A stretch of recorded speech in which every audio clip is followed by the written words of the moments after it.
Today I'm going to share with you a story that hopefully a lot of folks out there can either relate to or find very entertaining or interesting. This is my personal Magic the Gathering story, right? And I'm going to tell you this from my perspective, why I left Magic the Gathering, why I am kind of getting back into it now, and basically everything in between. And as an icebreaker, if you're not familiar with this channel, if you're not familiar with who I am, I kind of wanted to just show off a couple things, right? And I think this is one of the best ways to introduce myself to someone as a Magic player or as a longtime fan of the Magic the Gathering property.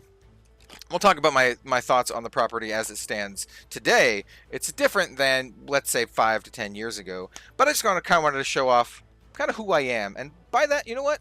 Here is one of my favorite Magic decks. This is Marin of Clan Neltoth, but it is not actually your typical Marin deck. No, this deck is really a Dark Depths deck. And the point of the deck is I want to Berserk Merit Lash or Give Her Infect. One of those two things. The deck is chocked full of cards from like Alpha and Beta and Unlimited, or just cards that I really like the art of. I do really like my old style cards, and this kind of just gives you an idea of who I am as a Magic player. Sometimes degenerate, you know, here's the Triumph of the Hordes.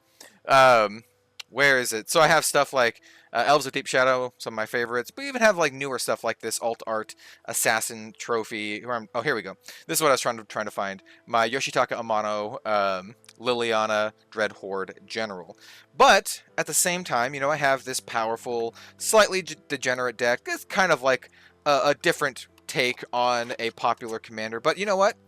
I also have stuff like this. This is another one of my favorite decks. This is my Mari the Killing Quill Assassin Rogue themed deck. It's really fun. Once again, I am using like alpha beta cards in it, but I'm also using like these full art swamps. You got your Japanese Nirkana Revenant. Ooh, here's a Liliana of the Veil. So my point is, I like the jank as well as the fun stuff, or the powerful stuff. But yeah, this is centered around Mari Killing Quill, and we use rogues and assassin. Like I'm also running this Dogged Detective in the same deck as like Mana Crypt. I like my jank. I like my jank. So that's a little bit of an idea of who I am as a Magic player, just to kind of break the ice just a little bit. I do have 6 or 7 decks that I consider to be really nice, and I probably have about 13 commander decks total. I also play Modern Reanimator. I also play Oathbreaker, and I also play other formats like Canadian Highlander. I'd like to play that a lot more. And then me personally, who I am personally, my name is Kel, also known as Red Zone Rogue. I am a full-time content creator for various card games. In fact, my main channel is a channel where I cover non-big 3 card games, just card games that I'm really passionate about, mostly Flesh and Blood, but some other like anime themed card games like Shadowverse Evolve. And I've written for Channel Fireball. I've done casting and coverage for Pro Tour events for Flesh and Blood, and I'm just an all-around lifelong card game enthusiast, I guess you could say. I just love card games, and this is going to be the vibe here on the channel, right? Sometimes I'm going to talk about stuff that I don't like, what's going on, but most of the time I want to talk about what I like, right? And that's kind of the vibes that I want to have for myself, and the vibes that I want to put out there. But if something's going on that's not great, I'll say it. And there's a reason why I stopped playing Magic, right? I've been playing Magic since 1995, and I'm going to cut the story like pretty short because I don't want this video to be super long, but I just kind of want this to be a nice introduction video to Red Zone MTG if you haven't watched the channel before. And I'll be honest, the channel's kind of small right now, whereas like my main channel is pushing upwards of like 20,000 subs. This one, it's, you know what, well, maybe we'll get to 2K one day. But, I've been playing Magic since 1995, and I'll spare you like the entire life story. But I played competitively. I have my old DCI number here. I just realized I have my wallet just sitting here, and let me see if I can bust out the old DCI number or DCI card. Yeah, dude. All right, I guess I'll like hide some of the information, but check it out. It's my old DCI membership card. Yeah. Oh, this brings back A lot of memories. So I used to play competitive Magic back in the day. I competed in the Super Series and the Junior Super Series. I actually have, well, I don't think they exist anymore, but I had pro points. I did decently well at some large events here in Oregon. Even as a kid, I placed and prized at some events. I think my biggest event was like a 500 or 600 player event, and I prized at the event. I think I got like 13th place. I split prizes with my last round opponent, who we basically figured out that neither of us would get to top 8, and so we just kind of split the prizes, and I let him take the win, and we split everything evenly. He was at the time he was an older gentleman. He was probably like in his, how old I am now. He's like, in his 30s, and he had a kid with him, and I was like, dude, I don't know, like 16 or something, maybe less than that. But anyway, I've been playing Magic my entire life, is what I'm getting at. Started with 4th edition and Fallen Empires, and played up until basically college, constantly up until college. And in college, I kind of put Magic and a lot of nerdier things on the back burner, focused more on, I'll just be straight, guitars and girls, basically. Met my lovely partner there in college. We've been together ever since, and just kind of dabbled a little bit in Magic in college. I hosted something called the Drink and Draft, where we would just buy a booster box, sight unseen, of whatever the latest set was. No one paid attention to spoilers. No one knew what was going on, and we would just draft and get drunk and have an awesome time. I do believe that era was like Innistrad, Alara, Zendikar. I think those are the 3 blocks basically throughout my years in college that we ended up doing for the Drink and Draft. It was a ton of fun. And then after that, I just kind of played Magic, casually here. I didn't never really get back into it competitively. Built my first commander deck way back when. It was Una, Queen of the Fae. Don't have that one anymore, but with Eldraine coming out soon, I do want to build another fairy deck, right? You saw the 2 decks that I show. They both had black in them. Definitely my favorite color in Magic. I do love me some black Magic. But then I wanted to get into YouTube.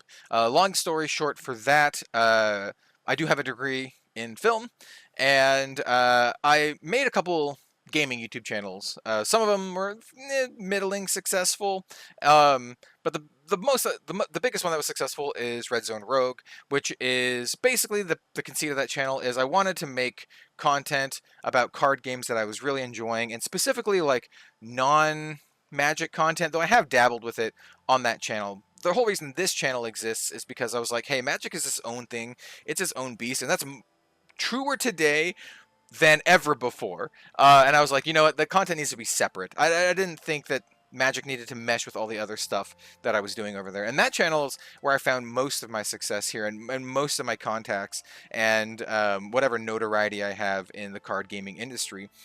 Mostly for being a champion of small indie games and indie projects like that. But Magic is something that's always been part of my life, and it was like, the first card game that I played. By the way, I skipped over this. Almost every single card game you can think of. Warlord, Wyvern, Legend of the Five Rings, Zatch Bell, like so many card games from the 90s. And these days I've played or tried almost every single one under the sun. I currently play 5 different card games and maintain decks for them. In case you're curious, that would be Flesh and Blood, Grand Archive, Shadowverse Evolve, Alpha Clash, and then Magic, if you want to consider Magic. And then there's a couple other games that I have, like, here or there, like Sorcery here or there. But anyway, this is a time where I was focusing mostly on, like, non-Magic content and kind of just keeping an eye on where Magic was and casually updating my decks. And then I noticed the trends with where Magic was going. And I think this is pretty obvious to anyone who was playing Magic at the time. This is like, I don't know, I say like 2019, 2020. Magic definitely leaning in a direction different than how it had been before, right? You see the slow trend of Magic leaning on other intellectual properties, treating Magic more as a set of rules than a complete experience where the rules and the world are intertwined. It's like, hey, instead we have these rules, and then we can just kind of like plaster over whatever intellectual property we want on top of it, and then there you go. I mean, the rule set for Magic is a great one. There's a reason why it's been around for 30 years, and it's easily adaptable into other intellectual properties, and that's something that they did. It's really interesting that they did this to me, because I do clearly remember Mark Rosewater um, saying at one point in his Drive to Work podcast, a podcast that I still listen to this day, never stop listening to it. However I feel about Wizards of the Coast and the direction, and Hasbro, I always very much respect Mark Rosewater as a game designer. He is one of the all-time greats in my opinion, regardless of how you feel about Magic. He has just made such an impact on the card gaming industry. I don't think it can be understated. So I always respect what he has to say, and I always really, really enjoy listening to his podcast. But he did say a while ago, and you know what, maybe he has changed his mind since then. People change. But he said he didn't feel that Magic should do crossovers because it would dilute their IP too much. And I kind of agree. But we're at the point now where that doesn't matter anymore, because that's just something they're doing, right? We have Final Fantasy coming up. We just had Lord of the Rings. Well, Final Fantasy is like in 2 years or whatever. But we have like the Jurassic Park crossovers, and we have Assassin's Creed, and a whole bunch of stuff. Like, I think we've jumped the shark, and we're past the point of no return, and that's just something that I have now come to accept. But it wasn't just that. There were a lot of other reasons why I basically stopped playing Magic. There was like a focus on digital over physical. There is just kind of like various scummy practices. There's a whole Magic 30 thing where they're just $1,000 booster packs. Not exactly $1,000, but you pay $1,000 for a handful of booster pack proxy cards.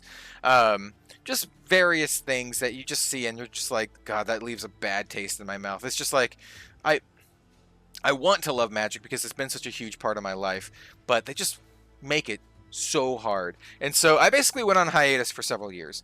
I'm not sure exactly when. 2019, 2020, did some content here or there, kind of kept up with things, but not really, and I just kind of dropped the game.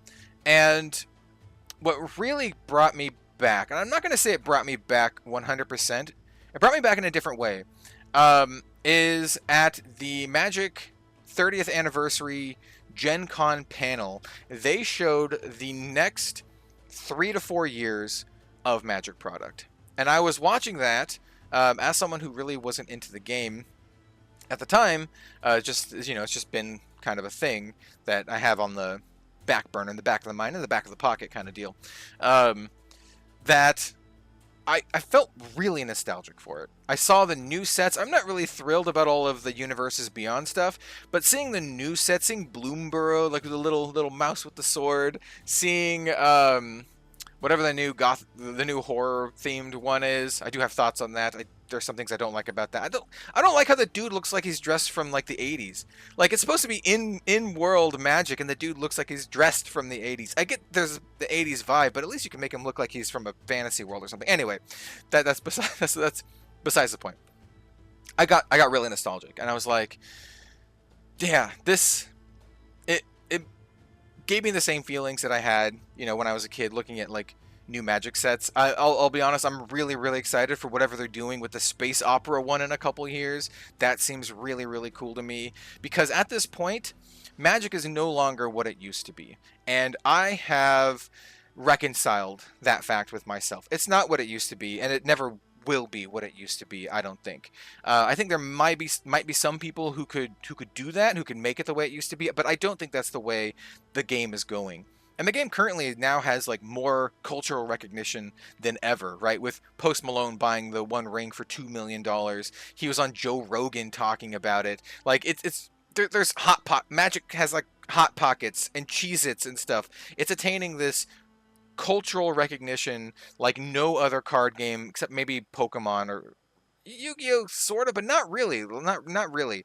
I don't think there's any going back from this. I think that we're past the point of no return, and I think that's just something that you either have to accept, or you just have to just duck out of it, right? Like, you accept it, or you're just like, I'm out. And I'm just gonna kind of accept it for what it is, and You know, a lot of folks use this phrase as a negative, and definitely is, in my opinion. But Wizards has said, you know, maybe this product isn't for you. And you know what? Yeah, that's the way I'm going to approach Magic these days. Maybe a product isn't for me, and if it isn't for me, I'm just gonna skip it. I'm just gonna digest Magic as I see fit going forward. And for me, as someone who's like not a casual person, I'm usually an all or nothing. This is gonna be an experiment for me going into this, kind of part and parcel, right? I'm not gonna be all in. I'm gonna be like, hey, the new Wilds of Eldraine is coming out. I think it looks pretty cool. You know what? I'm gonna maybe buy some stuff, maybe buy some singles and have fun with that. Play a little bit of it, draft it. I'm gonna buy some draft box of it or something like that, and have fun with that. Maybe build a new fairy deck, like I said, like a black blue fairy deck. But when they pump out like a set that I'm not really into or just not really feeling, I'll just skip it. I'll just skip it because I have so many other games that I'm playing right now, so many other absolutely fantastic games that I don't just have to be into Magic, but it's still such a big part of my life that I don't want to let it completely go, and I still want to have fun with it. I think it's a great game. I still have some friends who play it, and I still have that nostalgia for it. So that's kind of where I was with Magic, why I dropped Magic, and then why I'm kind of getting back into it on my own terms, right? I left it, and then I'm coming back, and I have some caveats, right? I'm like, okay, I'll buy something here or there, from local game stores that I really want to support, but yeah, I'll just take it at my own pace. It's not going to be like the other games that I cover. Like, it's not going to be like Shadowverse Evolved. I'm not going to buy like a case of it, spend $1,000 every single set like I do for Shadowverse Evolved, because in Shadowverse Evolved I literally want every single card so I can build all the decks. For Magic, no, it's going to be like, maybe I buy some cards for my commander deck, right? Maybe they print a card that I really love, like this Alt Art Demonic Tutor from Commander Masters, and I just buy this. Like, I'm gonna put out a video, and I don't know if I put out a video on it yet, but sometimes I'll just skip buying a set. So yeah, that's my Magic story. I'm very curious to see and hear if yours is close to that at all. This was a very rambly, unedited video. I just wanted to kind of like present myself, I guess, and that's just kind of it. So hey, my name is Kel, also known as Red Zone Rogue. Here's Red Zone MTG, and we're gonna talk about Magic on here from time to time. Most of the time, I'm going to talk about the things that I like, but you know what? We're going to talk about things that I don't like too, because there's plenty. Oh, there's plenty of that. Like I said, why is the dude looking? Why has he got like a pop collar? Why does he look like he's from the '80s? I get it; it's an '80s themed thing, but you can't make him look like he's in like the actual Magic universe. I can't see that dude like palling around next to like Chandra or something. Like, I don't know. It's just weird. I don't know. Anyway, anyway. It's more cool. It's more okay if it's like Universes Beyond to me, because it's like separate. But now it's like in world. Okay. Anyway, that's a whole other thing. Thanks for watching, everyone. Please let me know what you think of all this rambling and shenanigans. And we'll see you next time for some more Magic content. I have some ideas for some fun ones. Mostly gonna be talking head opinion pieces here. Maybe some reviews. And who knows? See you later.